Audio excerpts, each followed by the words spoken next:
Chers amis, je veux tout d'abord remercier toutes et tous les chefs d'entreprise qui se mobilisent concrètement durant cette semaine. Merci de votre participation à nos réunions publiques sur toute la France. Merci pour vos témoignages concrets qui illustrent les difficultés que rencontrent les chefs d'entreprise dans leur quotidien. Merci d'avoir été si nombreux à signer notre manifeste. Votre action, votre soutien, votre présence sont clés pour nous donner du courage et pour nous aider à mettre la France en mouvement.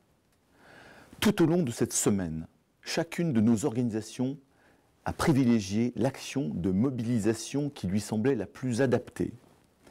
Mais qu'on ne s'y trompe pas, l'analyse de la situation est la même pour nos trois organisations. Les constats sont les mêmes. Les propositions de solutions sont identiques.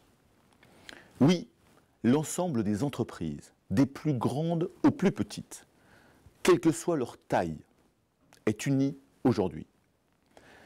Et c'est un message important et clair que nos ministres et que nos élus devraient prendre en compte. J'ai vu dans les médias des réactions irritées à ces actions, des attaques, des dénis. Et je dis à nos ministres et à nos élus, ne vous trompez pas. Ne traitez pas le message que les chefs d'entreprise vous envoient comme un message politique qu'il faut combattre ou minimiser. Écoutez ce que nous disons avec nos mots et nos convictions.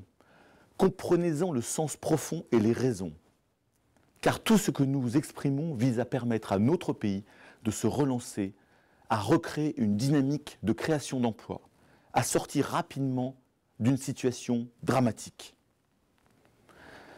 Car, je le rappelle, notre combat, notre obsession, c'est la croissance et c'est l'emploi. Pourquoi cette mobilisation? D'abord, à cause du constat partagé entre tous les chefs d'entreprise, celui d'un immense gâchis. Le gâchis de 30 années d'une politique économique brouillonne et désordonnée, qui a oublié ce qui fonde la grandeur d'un pays, ses entreprises et les valeurs qu'elles véhiculent, le courage, le sens du travail, l'éthique, l'effort, le respect de la parole donnée, la notion du collectif, l'humain. Cette lucidité économique et ces valeurs, nous avons le sentiment que notre pays l'a perdu. En disant cela, je ne fais pas de politique. Je ne dis pas que c'est la faute de ce gouvernement ou des précédents. Je ne dis pas que nos femmes ou hommes politiques ne sont pas à la hauteur. Je ne critique pas un tel ou une telle. Je dis juste que nous, chefs d'entreprise, avons le sentiment que notre pays s'enfonce et qu'il faut désormais changer rapidement de méthode pour nous relever. C'est la véritable signification de notre mobilisation. C'est à la fois un cri d'alerte, car nous sommes face à une urgence et une main tendue à tous les élus, qu'ils soient de gauche ou de droite, pour travailler enfin ensemble au redressement de la France autour de valeurs claires et partagées et d'une vision pour notre pays. Concrètement, qu'attendons-nous de nos ministres et de nos élus? D'abord, régler les problèmes court terme. Premièrement, que les promesses soient tenues et que les actes soient cohérents avec les discours. Je sais que c'est difficile. Nous le savons tous pour le vivre au quotidien, car dans nos entreprises aussi, les paroles et les actes doivent être en cohérence. Mais c'est indispensable pour rétablir la confiance. Quand on nous parle de baisse de charges, on ne nous demande pas les autres taxes, notamment locales. Quand on se rend compte qu'une disposition sur le temps partiel crée du chômage, on la corrige. Quand on nous parle de simplification, on ne lance pas des dispositifs comme la pénibilité, qui sont des monstres de complexité et vont s'avérer très coûteux. Quand on se trompe sur le dispositif de la loi Hamon, sur la cession d'entreprise. On revient sur ces erreurs. Tout cela est à la fois simple et compliqué. Nous en sommes conscients. Mais ce que nous demandons, c'est simplement qu'on trouve des solutions opérationnelles à ces problèmes. Ce n'est ni de la surenchère, ni de la provocation. C'est juste de nous permettre d'embaucher de nouveau et de nous développer. Deuxièmement, les chefs d'entreprise attendent qu'on engage une véritable dynamique de simplification de la vie des entreprises et des entrepreneurs. Tout ce que fait Thierry Mandon, tout son travail est positif et il faut le saluer. Mais il faut aller plus vite et surtout plus loin. Comment? Tout simplement en mettant la confiance au cœur de notre environnement réglementaire et législatif, qui ne doit plus être basé sur les contraintes, sur des contrôles et sur les sanctions, mais aussi en ayant une approche pragmatique et terrain des problèmes, et non pas parisienne et loin des réalités. Cela semble évident, mais c'est une vraie révolution culturelle qu'il faut effectuer. Dans nos entreprises, nous savons que la confiance, le pragmatisme et l'adaptabilité permanente sont les clés de notre succès. C'est pareil pour notre pays. Est-ce suffisant? Non, car régler les problèmes à court terme ne signifie pas remettre le pays sur la voie de la croissance. Or, il nous faut sortir par le haut. Il faut redonner confiance dans notre pays, se recréer une ambition, une vision commune de notre société. Il faut imaginer une France qui gagne dans un monde qui bouge et partir d'un constat simple.